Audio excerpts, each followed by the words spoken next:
بسم اللہ الرحمن الرحیم، السلام علیکم ورحمۃ اللہ تعالی وبرکاتہ۔ میرے ساتھ اس وقت ایک ایسی شخصیت موجود ہیں جو کہ تاریخ دان ہے، جو کہ تاریخ کو سمجھنے کا اور دوسروں کو سمجھانے کا ان کا ایک اپنا انداز ہے۔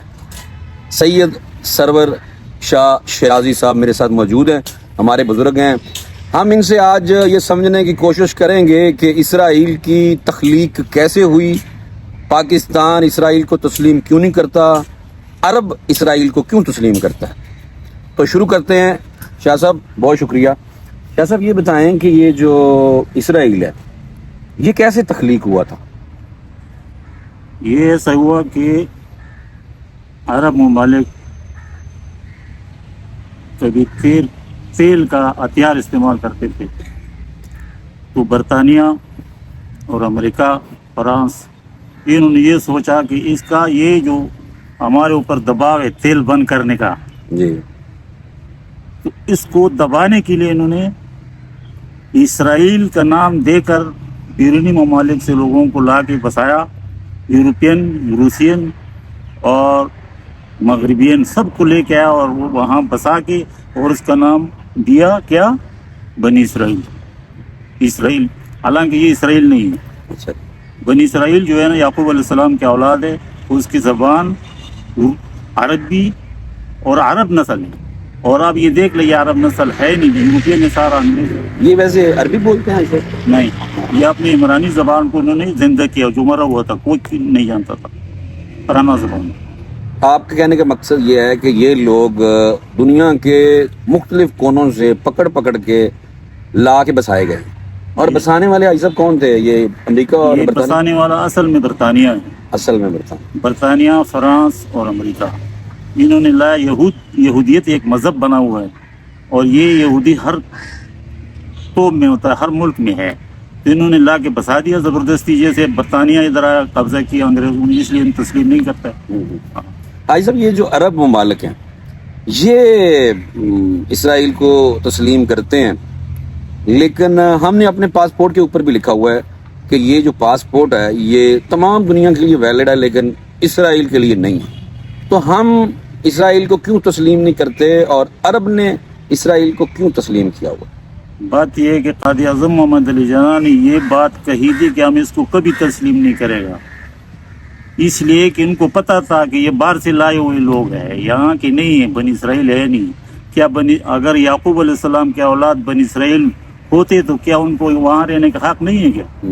لیکن بات یہ ہے کہ وہ نہیں ہے، باہر سے لایا گیا اور بسایا گیا زبردستی، اور جہاں بھی یہودی ملے، کینیڈا سے لایا، جرمن سے لایا، فرانس سے لایا، برطانیہ سے لایا، امریکہ سے لایا۔ ہم اس لیے تسلیم نہیں کرتے کہ یہ ہمیں پتہ ہے نا کہ یہ بنی اسرائیل ہے نہیں، اچھا جی، نام ایسا دیا ہے، یعنی کہ یہ کہہ سکتے ہیں یہ جعلی لوگ ہیں، جعلی لوگ ہیں، باہر سے لایا اچھا، بسایا، صاحب جو اور عربوں کو دبانے کے لیے بس۔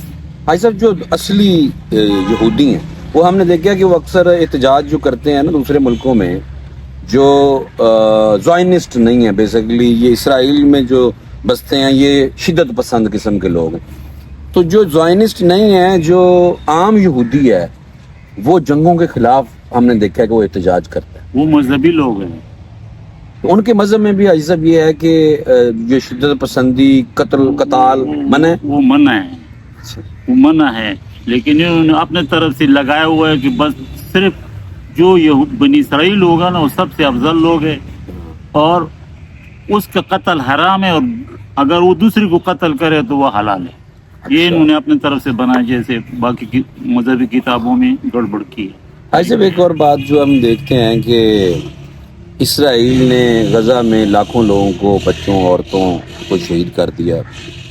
ابھی آپ کو کیا لگتا ہے کہ اسرائیل آگے چل کے مزید کیا کرے گا، اور کون کون سے ممالک ہیں جو آپ کو لگتا ہے کہ وہ ایران، جیسے ایران کو بھی انہوں نے کہا کہ ایران پہ بھی حملہ ہو سکتا ہے، تو یہ اوورآل جو آگے نقشہ بنتا ہوا نظر آ رہا ہے وہ آپ کے خیال میں کیا بنتا ہوا آ رہا ہے کہ اسرائیل یا تو جنگ بند ہو جائے گی یا یہ پھیلے گی؟ یہ جنگ جو ہے نا یہ چلتا رہے گا جب تک اسرائیل حکومت قائم ہے، اچھا، چلتا رہے گا، لیکن یہ اس کو تباہ و برباد کرنے والے علی تشیع ہے، سنی نہیں ہے۔ اچھا جی، کیونکہ علی تشیع جو ہے نا وہ صحیح مسلمان، وہ یہ قرآن پر عمل کرتے اور جہاد کا وہ حاجی صاحب کہا جاتا ہے نا کہ سنی جو ہے نا سنی وہ سن ہو گئے ہیں وہ تو ہے اور ہاں وہ کہتے ہیں سنی سن ہے اور جو ابھی تک اسرائیل کے خلاف اگر کوئی ملک لڑتا ہے یا اس کو آنکھیں دکھاتا ہے تو وہ کہا جاتا ہے کہ ایران ہی ہے واحد. ایران ہے.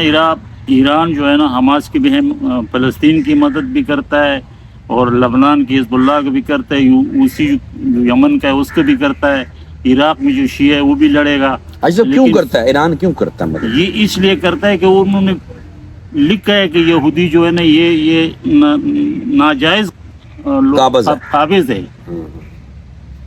بالکل ٹھیک. اب فلسطین کو انہوں نے دہشت گرد کہا, جیسے تمہارے گھر پر قبضہ کر کے تم بار احتجاج کرے گے تمہارے کو بولتے ہیں تم دہشت گرد ہے. ہاں یہی بات ہے. جیسے برطانیہ کتنے قتل عام کیے ہمارے ملکوں میں, بالکل ایسے ہی اس طرح یہ کرتے ہیں. آج صاحب جو مسلم ممالک اسرائیل کو تسلیم کرتے ہیں یا ان کے ساتھ تجارت کرتے ہیں, ان کے ساتھ کاروبار کرتے ہیں, ان کے بارے میں آپ کیا سمجھتے ہیں کہ ان کو اسرائیل کے ساتھ تجارت اور کاروبار کرنا چاہیے؟ یہ مسلمان ہے نہیں, یہ بنسپتی مسلمان ہے, یعنی کہ نام کے مسلمان, نام کے مسلمان ہے, بس صرف نام کے مسلمان ہے. باقی قرآن مسلمانوں کا کتاب جو ہے نا قرآن ہے, وہ قرآن پہ عمل کرے تو مسلمان ہے. قرآن پہ عمل نہیں کرتے تو وہ جیسے ہم پڑھتے ہیں قرآن, سمجھ تو ہم کو آتا نہیں ہے, پڑھتا ہے. بالکل بالکل سمجھ, یہی بات ہے نا, یہ سمجھتا نہیں ہے, نہ اپنے آپ کو سمجھاتا ہے. یہ آخرت پر اس کا ایمان نہیں ہے, بالآخرت کمزور ہے, کمزور ہے. اگر ایمان ہوتا تو یہ ایسے کام نہیں کرتا. بہت شکریہ. آپ نے سنا کہ حاجی صاحب نے کافی چیزیں ڈیٹیل کے ساتھ بتا دی ہیں کہ اسرائیل کس طرح قابض ہوا, کیوں قابض ہوا, مسلمان اسرائیل کو اس طرح جواب کیوں نہیں دے پا رہے, کیونکہ ہمارا ایمان کمزور ہے. بقول حاجی صاحب کے کہ امت مسلمہ کو قرآن اور حدیث کو پکڑ لینا چاہیے اور اس پہ اپنی زندگی کو کاربند کرنا چاہیے, اسی پہ عمل کرنا چاہیے. جب امت واحدہ نہیں ہوگی, جب آپس میں اتفاق اتحاد نہیں ہوگا تو پھر آپ کو پتہ ہے اسی طرح ہوگا جس طرح ہمارے ساتھ ہو رہا ہے. مجھے اجازت دیجیے, اللہ حافظ.